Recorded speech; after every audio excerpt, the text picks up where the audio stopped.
Hello my dear students, good morning, welcome to lucky education. मेरा topic active passive voice का चल रहा है और अब तक जो भी मैंने आपको स्टडी मटेरियल इसमें दिया वो एडवांस था। आज जो मैं बताने जा रहा हूँ उसको और ज़्यादा केयरफुली समझना, वीडियो को बार बार देखना और इसके पीछे छिपा हुआ जो कंसेप्ट है उसको समझने की जरूर कोशिश करना, क्योंकि जो मैं आज बताने जा रहा हूँ उससे रिलेटेड जितनी भी चीज़ें हैं उन सबको मैं पहले ही आपको बता चुका हूँ। जो बेसिक्स हैं, इसके अलावा जो स्टार्टिंग के लेक्चर्स हैं, सब में मैं आपको इन सब चीज़ों को बता चुका हूँ। फिर भी मैं केवल और केवल हिंट दूंगा, समझना आपको है। दिक्कत आए तो आप मुझसे पूछ सकते हैं, ठीक है। इसीलिए टॉपिक स्टार्ट करने से पहले मैंने ये सब चीज़ें बता दी हैं आपको। बहुत अटेंटिवली, जिसको एक शब्द यूज करते हैं, अटेंटिवली आपको इसको समझना है टॉपिक को। और बहुत ही अलग हटके टॉपिक है, जनरली इन चीज़ों को कोई बताता नहीं है, लेकिन ये बहुत काम की चीज़ें हैं आपके। ये आगे बहुत काम आने वाली हैं आपके। आपको बहुत आसानी से चीज़ें समझ में आने लग जाएंगी। आप पढ़ने लग जाओगे ढंग से, आप अर्थ करने लग जाओगे, आप लिखने में भी आपको बहुत आसानी हो जाएगी। कुछ ऐसे सेंटेंसेस आते हैं जिसमें आप सोचते हो पता नहीं ये कैसे बन गया, कैसे ये बना सेंटेंस, आपको पता ही नहीं रहता और मजबूरी रहती है, रटने वाली एक मजबूरी आ जाती है आपके सामने। कन्फ्यूजन बहुत है, कन्फ्यूजन बहुत क्रिएट हो जाता है और बाद में बहुत से स्टूडेंट्स ये कहना शुरू कर देते हैं सर इंग्लिश बहुत टफ है। टफ नहीं है, टफ हम बना लेते हैं चीज़ों को। चीज़ें टफ नहीं होती, सब्जेक्ट कोई भी टफ नहीं है, सब्जेक्ट को टफ हम बनाते हैं। उसको अवॉइड करके उसको अपने दिमाग में एक ऐसी इमेज बना लेते हैं कि मैथ्स बहुत टफ है, इंग्लिश टफ है। बहुत से बच्चे तो कहते हैं सर हिंदी टफ है, बहुत से कहते हैं सर एसएसटी टफ है, बहुत से कहते हैं साइंस टफ है। टफ क्या है, क्या होता है टफ? टफ की डेफिनेशन क्या होती है? जिसको हम समझने की कोशिश ना करें वही टफ हो जाता है। तो बहुत ईजी वे में हम समझें चीज़ों को तो ज़्यादा बेटर रहेगा हमारे लिए। क्या मैं इसके अंदर बताने जा रहा हूँ, ध्यान से आप समझना और ध्यान से उसको सुनना, ठीक है। यहां पर मैंने लिखा है सम स्पेशल केसेस। वास्तव में स्पेशल है, अभी जब मैं स्टार्ट करूंगा तो इनकी स्पेशलिटी आपके सामने भी आ जाएगी कि स्पेशल क्यों है। रूल नंबर 1, रूल 1 कहता है, एक सेंटेंस आया है आपके सामने। ये सेंटेंस है कि दे इलेक्टेड हिम सेक्रेटरी। ये सेंटेंस है दे इलेक्टेड हिम सेक्रेटरी। सबसे पहले तो मुझे ये पता लगाना है कि इसके अंदर ये जो दे रखी है, ये जितनी भी चीजें दे रखी हैं, इनकी नेचर क्या है, इनकी प्रॉपर्टी क्या है, ये क्या है, सेंटेंस के अंदर ये क्या रोल प्ले कर रहे हैं। सबसे पहले मुझे ये पता लग जाना चाहिए। पहले ही पढ़ा चुका हूं, फिर रिपीट कर रहा हूं। सबसे पहले यदि मैं इनको अंडरलाइन करूं तो देखें जरा, ये हो गया मेरा सब्जेक्ट, ये हो गई वर्ब, ये हो गया ऑब्जेक्ट। यहां तक कोई दिक्कत नहीं है, लेकिन अब बात आती है ये क्या है। अब दिक्कत आती है ये क्या है। तो मैंने आपको बताया था कि कॉम्प्लीमेंट दो प्रकार के होते हैं, complement to subject, complement to object, ठीक है। यहां पर आप देख रहे हैं कि यदि मैं सेक्रेटरी को हटा दूं तो इसका अर्थ आप क्लियर नहीं कर सकते। यानी ये जो वर्ब है, ये जो आई हुई वर्ब है इलेक्टेड, ये अपने अर्थ को पूरा नहीं कर पाएगी। इसको सपोर्ट की जरूरत है कि मेरे अर्थ को पूरा करो। जैसे हमने कहा दे इलेक्टेड हिम, हमने उनको चुना, हमने उसको चुना, क्या पता ही नहीं पड़ रहा आपको। तो ये जो वर्ब आई है, इसका जो है, इसका जो अर्थ है वो कौन पूरा कर रहा है? सेक्रेटरी। तो आपको ये पता चल जाएगा कि उन्होंने चुना उसको, तो क्या चुना? सेक्रेटरी। तो ये ऑब्जेक्ट नहीं है, आप ध्यान रखना, ये ऑब्जेक्ट नहीं है। ये क्या है यहां पर? ये है यहां पर कॉम्प्लीमेंट। समझ में आ गया? क्योंकि ये अर्थ को पूरा कर रहा है सेक्रेटरी और कॉम्प्लीमेंट है। क्यों है? क्योंकि इसको यदि मैं यहां से ब्रेक कर दूं तो इसका अर्थ समझ में आपके नहीं आएगा। ये इसने अर्थ को पूरा किया है और अर्थ को पूरा करने वाला ऑब्जेक्ट नहीं होता, कॉम्प्लीमेंट होता है, ठीक है। और कॉम्प्लीमेंट किसके लिए फंक्शन कर रहा है? ये देखिए जरा, कॉम्प्लीमेंट टू ऑब्जेक्ट। समझ आ गया? Complement to object. तो इससे एक निष्कर्ष मिला, एक बहुत इंपॉर्टेंट चीज आपके सामने आई। बड़ा इजी गोइंग समझना, एक बहुत ही इंपॉर्टेंट चीज सामने आती है कि कॉम्प्लीमेंट टू सब्जेक्ट जो होता है फैक्ट मतलब शानदार चीज जो आपके सामने, उसको समझें आप कि कॉम्प्लीमेंट टू सब्जेक्ट का तो पैसिव बनता ही नहीं है। समझ आ रही है? कॉम्प्लीमेंट टू सब्जेक्ट का पैसिव नहीं बनता, ठीक है। शॉर्ट में क्या बोलेंगे उसको? CS। CS complement to subject का पैसिव नहीं बनता। मैं पिछले वीडियो लेक्चर से उसमें बता चुका हूं इस चीज को, फिर मैं लिख देता हूं एक लाइन, पैसिव नहीं बनता। ये लीजिए, ये लाइन आप याद रखेंगे। अच्छा, एक और इंपॉर्टेंट बात कि कॉम्प्लीमेंट टू ऑब्जेक्ट में CO, कॉम्प्लीमेंट टू ऑब्जेक्ट में हम कॉम्प्लीमेंट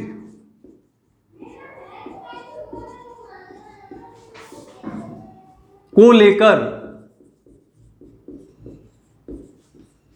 पैसिव नहीं बनाते, नहीं बना सकते।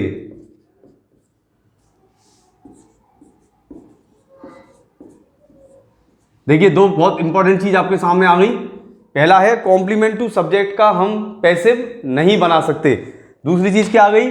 Complement to object CO, complement to object जो है CO में हम कॉम्प्लीमेंट को लेकर पैसिव नहीं बना सकते। इसका मतलब क्या हुआ कि ये जो आया है कॉम्प्लीमेंट टू ऑब्जेक्ट, केस कौन सा है? Complement to object. तो इसमें हम कॉम्प्लीमेंट को लेके कभी भी पैसिव नहीं बनाएंगे। तो पहला नियम, आप सबसे इंपॉर्टेंट बात आपके सामने आ गई।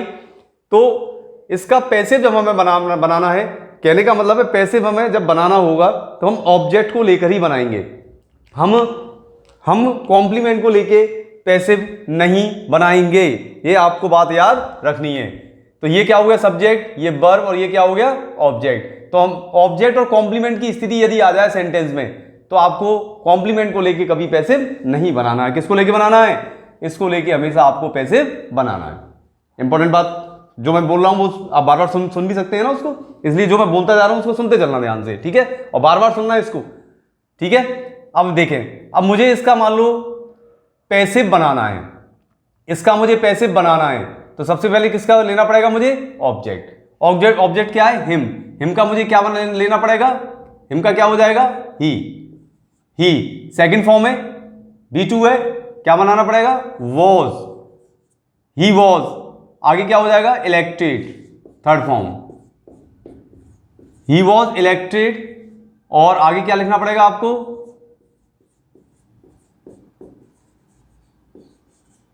He was elected secretary. Clear? बन गया आपका। ये यदि देखो होता क्या, ये प्लूरल है, मैं इसको बाई देम लिख सकता था, लेकिन देखो हम आगे बाई की जरूरत नहीं जोड़ते क्योंकि ये प्लूरल है, थर्ड पर्सन प्लूरल है, इसको नहीं जोड़ते। तो क्या बन गया मेरा? ही वॉज इलेक्टेड सेक्रेटरी बन गया। अब ये ट्रांसपेरेंसी होनी चाहिए आपके दिमाग में कि मुझे इसको लेके कभी भी पैसिव नहीं बनाना है, मुझे ऑब्जेक्ट को लेकर ही पैसिव बनाना है। तो पहला बन गया। अब क्या निकल के आया इसका पैटर्न? क्या रहा? पैटर्न को आप ध्यान से देखेंगे जरा, देखिए जरा, पैटर्न था आपका SBO + C, ठीक है। ये पैटर्न क्या था आपका? SBO + C, यानी सब्जेक्ट, वर्ब, ऑब्जेक्ट और कॉम्प्लीमेंट वाला जो पैटर्न था उसका आपको पैसिव बनाना था। तो पैसिव कैसे बनाना था? इसमें ऑब्जेक्ट को क्या लेना है? ऑब्जेक्ट को कैसे क्या लोगे? सब्जेक्ट, और बाकी सब जो आप बनाते चले जा रहे हैं अब तक वही नियम आपको फॉलो करना है और कोई चेंज नहीं करना है। आगे देखें जरा, be made him captain, him को ले लें, ही हो जाएगा, फिर मेड आ गया, वॉज लगा दूं, ही वॉज मेड कैप्टन, ठीक है। फिर वो प्लूरल आ रहा है, छोड़ दीजिए, कोई दिक्कत नहीं है। आगे देखें, बी क्राउन हिम किंग, फिर हिम को ले लें, क्या हो जाएगा? He was crowned king. अब जो छिपा हुआ है वो क्या है? बाई देम, बाई अस, जिसको हम नहीं लिखते इसके अंदर, ज्यादा से ज्यादा अवॉइड करने की कोशिश करें, ज्यादा बढ़िया रहेगा, ठीक है।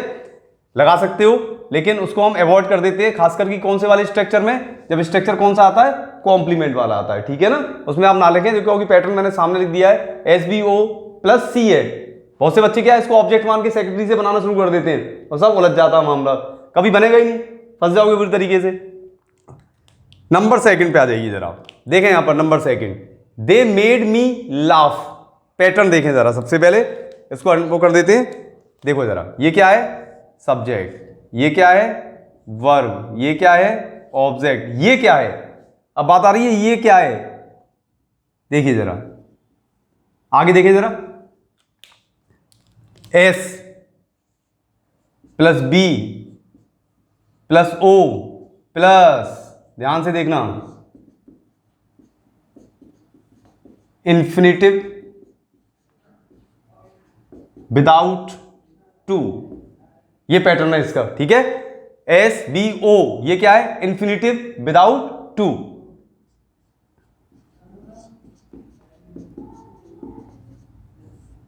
आगे पूरा लिखा हुआ है इंफिनिटिव विदाउट टू। अब जब इसका मुझे पैसे बनाना पड़ेगा तो क्या करना है, देखें जरा ध्यान से। जब इंफिनिटिव विदाउट टू है तो इसको लेकर तो मैं पैसे बना नहीं सकता, इसको छोड़ दीजिए, यहां पर आ जाइए वापस, तो क्या हो जाएगा आई मेड सेकंड फॉर्म है, आई वॉज, आगे देखें मेड की थर्ड फॉर्म क्या हो जाएगी मेड।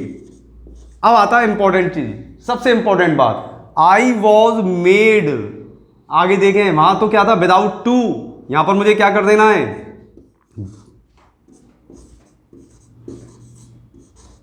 ये लीजिए इंपॉर्टेंट चीज आ गई। क्या करना है मुझे, वहां तो विदाउट टू है, लेकिन जब मैं इसका पैसे बनाऊंगा तो पैसे वाले पार्ट में क्या जाएगा, देखें जरा यहां पर ध्यान रखना जरा, ये पैसे, ठीक है, ही वॉज मेड कैप्टन,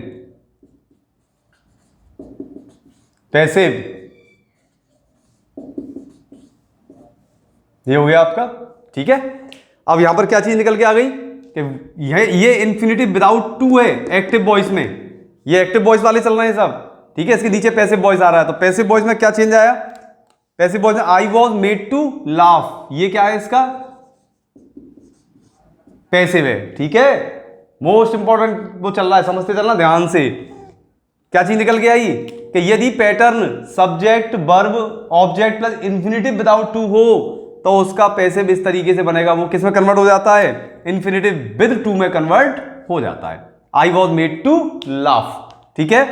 आगे देखें जरा, he saw me sing a song, he saw me sing a song, ठीक है, he saw me sing, he saw me sing a song, me object a song object, ठीक है।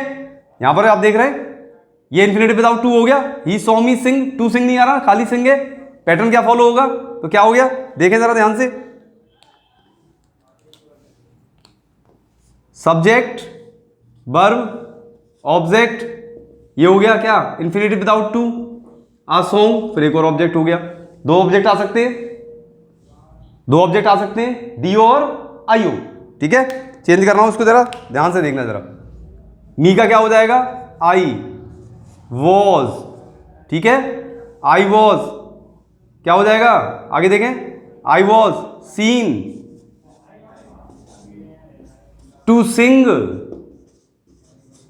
आ song, और लीजिए आगे बाई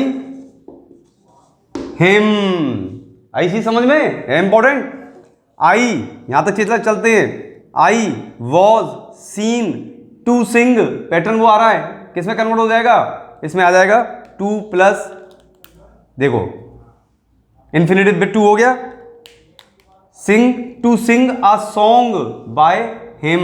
आगे देखें जरा एक और चीज, मी हिम का क्या हो जाएगा, he was seen to run away by me, समझते चलो ध्यान से, दिक्कत हो तो पूछ लेना, he was seen to run away by me, तो क्या है ये सब किस में कन्वर्ट हो गए, ये पैसे बन गया, ये पैसे बन गया, और कौन सा बन गया, ये पैसे बन गया, क्लियर। देखते चलिए आप ध्यान से, कहीं भी दिक्कत हो बिल्कुल मुझसे दोबारा बिल्कुल चैट बॉक्स में जाना और पूछ लेना, मैं एक साथ सबको रिप्लाई दे दूंगा। आगे देखें जरा, प्यूपल से पहले करा चुका हूं आपको, प्रिंसिपल क्लॉज और सबऑर्डिनेट क्लॉज पहले ही करा चुका हूं, कॉम्प्लेक्स सेंटेंस बनता है तब। देखिए जरा, ये लीजिए, प्यूपल से दैट क्लॉज, क्या मतलब हुआ, पैटर्न क्या हो गया, पैटर्न हो गया principal clause plus that clause. क्या आपका पैटर्न क्या हो गया? पैटर्न को नोट करेंगे आप जरा, देखिए जरा, principal clause plus that clause, आप इसको सबऑर्डिनेट क्लॉज भी बोल सकते हैं। ये पैटर्न है मेरा। अब इसको कैसे कन्वर्ट करना है ये देखें आप ध्यान से जरा। पीपल से, सुनना जरा ध्यान से, people say that trees are green gold, इसको मुझे कन्वर्ट करना है पैसे में। ये स्पेशल केस है, ये बहुत ही ज्यादा स्पेशल है, इसलिए समझना जरा ध्यान से। सबसे पहले ये पता करो कि दैट के बाद सब्जेक्ट क्या है। तो देखें सब्जेक्ट क्या है, ट्रीज, समझ में आ गया। तो सबसे पहले मैं किसको लूंगा इसमें से, समझते चलना, ट्रीज, ट्रीज आएगा, इंडेफिनेट है, क्या आ जाएगा, आर, से का क्या हो जाएगा, said, trees are said, to होने के लिए बी, और आगे हो जाएगा ग्रीन गोल्ड। क्या हो गया मेरा फाइनल, ये बन गया आपका passive. Trees are said to be green gold बन गया। और ज्यादा देखिए आसान तो बहुत था, बहुत आसानी से मैं इसको समझा सकता था, उसको भी मैं बता दूंगा आपको क्या हो सकता है। लेकिन आप ये तो समझ गए होंगे ये प्रिंसिपल क्लॉज और सबऑर्डिनेट क्लॉज का पार्ट है। पिछले वीडियो लेक्चर से सब में बिल्कुल पहले ही करा दिया है मैंने, इसलिए आगे का काम नहीं। अब मैं समझाऊंगा तो लग जाओगे, पहले ही बता दिया, आराम से उसको समझ लेना कि प्रिंसिपल क्लॉज और सबऑर्डिनेट क्लॉज मिलके कौन सा सेंटेंस बनता है, कौन सा बनता है, कॉम्प्लेक्स सेंटेंस बनता है। ठीक है, आगे देखिए, we believe that the Rajasthan government is honest. We believe, we believe कौन सा हो गया, सब प्रिंसिपल क्लॉज। देखिए जरा दैट क्लॉज ही आ गई आपकी। क्या करेंगे इसमें, सब्जेक्ट पता पड़ गया होगा अब तो, देखते ही दैट के बाद क्या है subject, the Rajasthan government.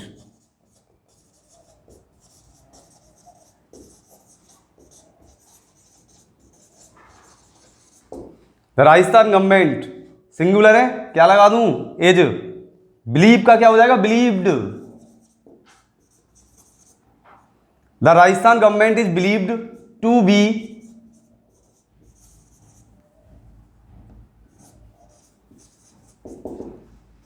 Honest. हो गया काम, क्या हुआ, the Rajasthan government is believed to be honest.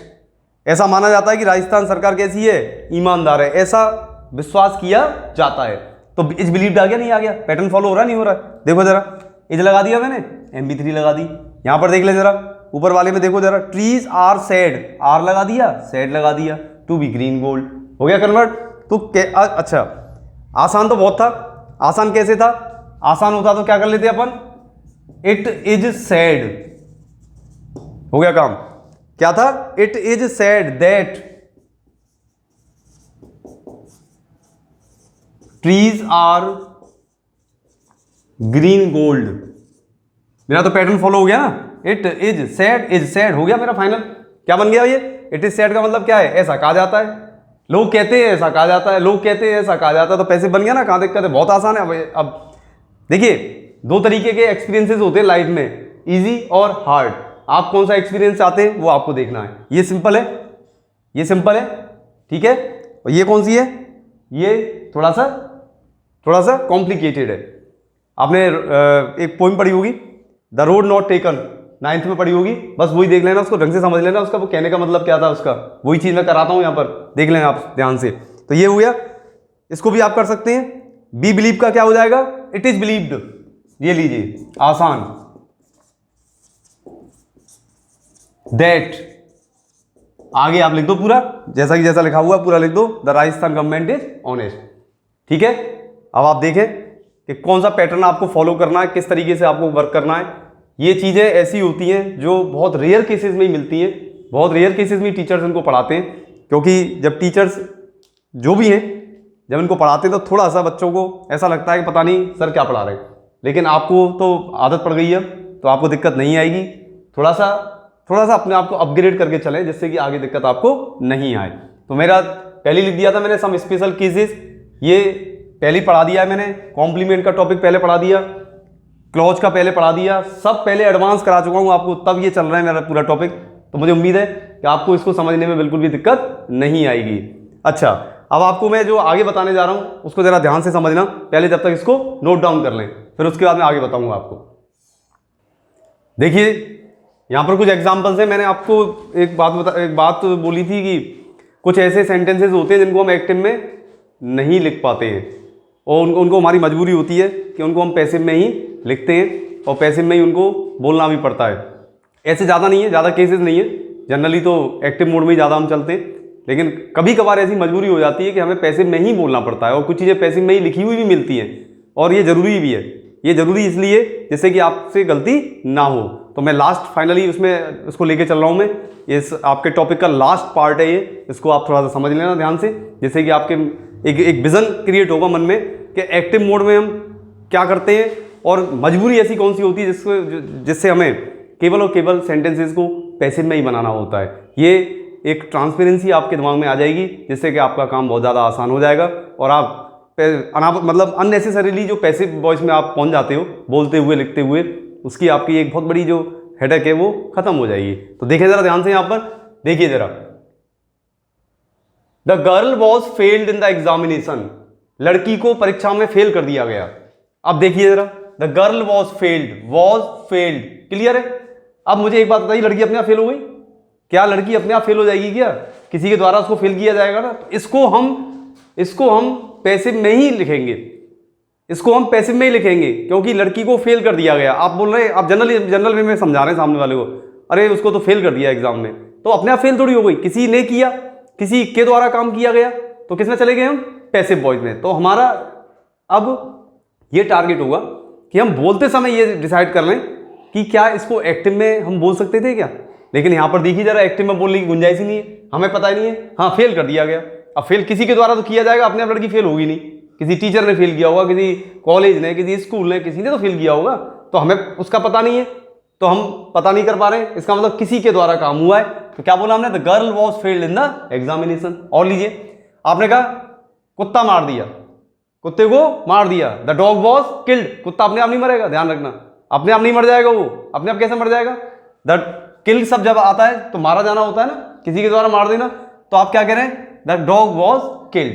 हाँ, यदि कहीं सब्जेक्ट नजर आता आपको तो आप उसको फिर एक्टिव में लिख सकते थे कि ही किल्ड द डॉग, लेकिन है ही नहीं, आप बोलना ही नहीं चाह रहे किसने मारा, पता ही नहीं है, लेकिन आप क्या कह रहे हैं? द डॉग वॉज किल्ड, कुत्ते को मार दिया। तो अब आपकी मजबूरी है, किसमें बोलना पड़ेगा आपको? पैसिव में बोलना पड़ेगा। ठीक है। Hindi is spoken all over the world, all over the country, sorry, Hindi पूरी देश में बोली जाती है। तो अब कैसे कर बताओ, कोई आ रहा है सब्जेक्ट, कौन बोलता है, कौन बोलता है? ये तो अब कोई ना कोई तो बोलता होगा ना, किसी के द्वारा तो बोली जाती है ना। तो क्या बोली जाती है? हिंदी बोली जाती है। तो हिंदी इज स्पोकन, हिंदी को बोला जाता है, यानी किसी के द्वारा काम किया जाता है। इसलिए हमें सब्जेक्ट नहीं पता तो हमने क्या कहा? Hindi is spoken all over the country. तो हमें मजबूरी है, अब इसको पैसिव में लिखना पड़ेगा। पैसिव में लिखा मिलेगा आपको, पैसिव में आपको लिखना है, पैसिव में आपको बोलना पड़ेगा। Telephone was invented in 1876। हाँ, यदि ये होता कि टेलीफोन का आविष्कार करने वाले का नाम आ जाता तो हम उसका नाम लिख देते। टेलीफोन का आविष्कार जिसने भी किया उसका नाम आ जाता तो हम क्या कहते? उसका नाम लिख देते। और क्या लिख देते? इन्वेंटेड टेलीविजन इन 1876। लेकिन हम कह नहीं रहे ना, हम तो ये कह रहे हैं टेलीफोन का आविष्कार किया गया। तो आविष्कार अपने आप थोड़ी हो जाएगा, आविष्कार कोई ना कोई तो करेगा। तो क्या बोलते हैं हम? Telephone was invented in 1876। आगे चलिए, wheat is grown in Punjab. Punjab में गेहूं उगाया जाता है। गेहूं अपने आप उग जाएगा क्या? अपने आप तो नहीं उगेगा, किसी के द्वारा उगाया जाएगा। लेकिन आप उसका बताना नहीं चाह रहे ना, आप तो डायरेक्ट कह रहे हैं कि पंजाब में गेहूं उगाया जाता है। तो आप लीजिए, wheat is grown in Punjab, is grown उगाया जाता है, वॉज इन्वेंटेड आविष्कार किया गया था, इन 76 पंजाब में गेहूं उगाया जाता है। 6 people were killed in road accident. अब अपने आप थोड़ी मर जाएंगे, किसी के द्वारा मरे होंगे, लेकिन आप बताना ये चाह रहे हैं कि 6 लोग मर गए रोड एक्सीडेंट में। तो आपने क्या कहा? ऐसे ही न्यूज़पेपर्स में भी लिखा आता है, 6 people were killed in road accident yesterday. जैसे आपने कहा कल 6 लोग रोड एक्सीडेंट में खत्म हो गए, तो आप क्या बोल रहे हैं? 6 people were killed in road accident. Were killed train accident, were killed in train accident, were killed in बस एक्सीडेंट, इंजर्ड, वर इंजर्ड। अब ये क्या है? अपने आप तो होंगे नहीं, बस टकराई होगी तब इंजर्ड हुए होंगे, किसी के द्वारा काम तो किया गया है, लेकिन उसका नाम नहीं आ रहा है, इसलिए आपको डायरेक्ट पैसिव में ही बोलना पड़ेगा। Methane gas is produced. Methane जो गैस होती है उसका निर्माण किया जाता है, तो अपने आप थोड़ी हो जाएगा। देखें, मीथेन गैस इज प्रोड्यूस्ड, इसका निर्माण किया जाता है, तो किसी के द्वारा तो किया जाएगा ना। कैसे किया जाता है? तो methane gas is produced when sodium acetate. And soda lime, sodium acetate and soda lime are combined, यानी कि सोडियम एसीटेट और सोडा लाइम को आर कंबाइंड। फिर देखिए पैसिव, जब इन दोनों को मिलाया जाता है तो हमारी कौन सी गैस बन जाती है, मीथेन गैस का निर्माण किया जाता है। ठीक है, इज प्रोड्यूस्ड, इसका निर्माण किया जाता है। कब किया जाता है, जब मिलाया जाता है सोडियम एसीटेट और सोडा लाइम को, इनको मिलाते हैं तो कौन सी गैस बनती है, मीथेन गैस बनती है। अब आप अपना साइंस देखना जरा ध्यान से, साइंस के चैप्टर्स देखना, उनमें लाइंस अंडरलाइन करना कि किस तरीके से पैसिव वॉइस में चल रही है, चाहे साइंस हो, एसएसटी हो, आपका जो भी जितने भी सब्जेक्ट्स हैं सब में ध्यान से देखना। आप आज के बाद जो भी आपको साइंस पढ़ा रहे हैं, जो भी एसएसटी पढ़ा रहे हैं, उनको बोलते हुए सुनना वो क्या बोलते हैं, उनके बोलने का अंदाज देखना कि वो कुछ चीज़ों को डायरेक्ट पैसिव में बोलते हैं और वो डायरेक्ट आपको लिखी ही मिलेंगी। आज के बाद आपका काम यही है कि जैसे मैंने ये लाइन लिखी तो कोई भी साइंस का टीचर पढ़ा रहा होगा तो इसी तरीके से पढ़ाएगा आपको, क्योंकि किसी के द्वारा काम किया जा रहा है। तो क्या लिखा उन्होंने, इज प्रोड्यूस्ड, निर्माण होता है, अपने आप थोड़ी हो जाएगा, किसी के द्वारा निर्माण किया जाएगा। इसके बाद देखिए सोडियम एसीटेट, ये दोनों वो आपके वो आ गए, जो भी एलिमेंट वगैरह जो भी होंगे आपके, और सोडा लाइम, ये सब मिलके ये मिला देते हैं इनको सबको, तो उसका निर्माण हो जाता है। बस यही पैसिव है। अब इसको आप एक्टिव में नहीं लिख सकते, अब एक्टिव में नहीं लिख सकते इसको, आप इसको तो लिखना मजबूरी हो गई पैसिव में। अब आप बुक्स देखेंगे आज के बाद, आप पहले बुक्स देखेंगे तब मुझसे डिस्कस करेंगे। मेरा काम कंप्लीट होता है बिल्कुल, यहाँ तक आज फाइनल है मेरा। मुझे कोई 1% मेरे वो नहीं है कि मुझे अब डाउट हो कि मैंने कुछ छोड़ दिया है। डाउट्स आपके मन में आने चाहिए तो अच्छा लगे मुझे अब, ठीक है ना। मैंने आपको पूरा क्लियर कर दिया कि किस तरीके से many students have been pass, बहुत से विद्यार्थियों को पास कर दिया गया है। अब पास अपने आप थोड़ी हो जाएंगे, किसी के द्वारा पास किए जाएंगे, लेकिन पास करने वाले का नाम हमारे पास नहीं है। समझ में आ गई बात, तो हमने क्या लगाया है, हैव बीन पास्ड। ठीक है, तो आप जरा ध्यान से इन चीज़ों को समझें, ध्यान से आप वीडियो लेक्चर्स को देखें, मेरे द्वारा बोली गई एक एक लाइन को आप सुने ध्यान से कि मैं क्या कहना चाह रहा हूँ। कॉम्प्लीमेंट टू सब्जेक्ट क्या है, ऑब्जेक्ट क्या है, मैं इन्फिनिटिव क्या कहना चाह रहा हूँ, जीरंड क्या है, पार्टिसिपल क्या है, सब मैंने आपको पूरा अलग तरीके से कराया, बिल्कुल हटके कराया, लाइफ टाइम के लिए कराया मैंने। आपके एकेडमिक लेवल पे नहीं लेके चल रहा मैं आपको, लाइफ टाइम। आज के बाद आपको बुक्स पढ़ने में इंटरेस्ट क्रिएट हो जाएगा आपका, आपको पता पड़ जाएगा अर्थ कैसे किया जाता है, कैसे चीज़ों को लिखा जाता है। जब आप लिखें उससे पहले सोच ले पहले ही कि क्या इसमें सब्जेक्ट है, सब्जेक्ट है तो ठीक है, सब्जेक्ट नहीं है तो कोई दिक्कत नहीं है, पैसिव तो है, कोई समस्या नहीं है। तो इस तरीके से इसको बोलते हैं हार्ड एक्सपीरियंसेस ऑफ लाइफ। ठीक है ना, you can escape your self with the hard reality of life temporarily but not permanently. जीवन की कठिन चुनौतियों से आप पल भर के लिए बच के भाग सकते हो, लेकिन परमानेंटली बच के भाग नहीं सकते। आप सोचोगे ये कठिन है, बच के भाग जाओ, फेस करना ही करना है आपको, ये तो चीज़ फेस करनी है, हंस के चाहे रो के, तो क्यों ना हंस के कर ले इस काम को, तो कैसा रहे। ठीक है ना, पढ़नी तो पड़ेगी, पढ़नी आपको एसएसटी, साइंस, मैथ सब पढ़नी है, इंग्लिश भी पढ़नी है, पीछा नहीं छुड़ा सकते। ठीक है ना, जब बच्चे परेशान हो जाते हैं पढ़ के तो अपने फ्रेंड्स के पास जाते हैं माइंड फ्रेश करने के लिए, तो आप टेम्परेली कट ऑफ हुए ना उससे, लेकिन जैसे घर लौट के आते हो तुरंत फिर पढ़ना है, फिर दिमाग में भी घूमता है, मतलब पेरेंट्स कहते हैं पढ़ ले बेटा, पढ़ ले बेटा, तो वही प्रेशर फिर आने लग जाता है। तो किस तरीके से हमको वर्क करना है वो मैं आपको बताता चल रहा हूँ, टाइम टू टाइम मैं आपको गाइड भी करता चलूँगा किस तरीके से क्या काम करना है। अब आगे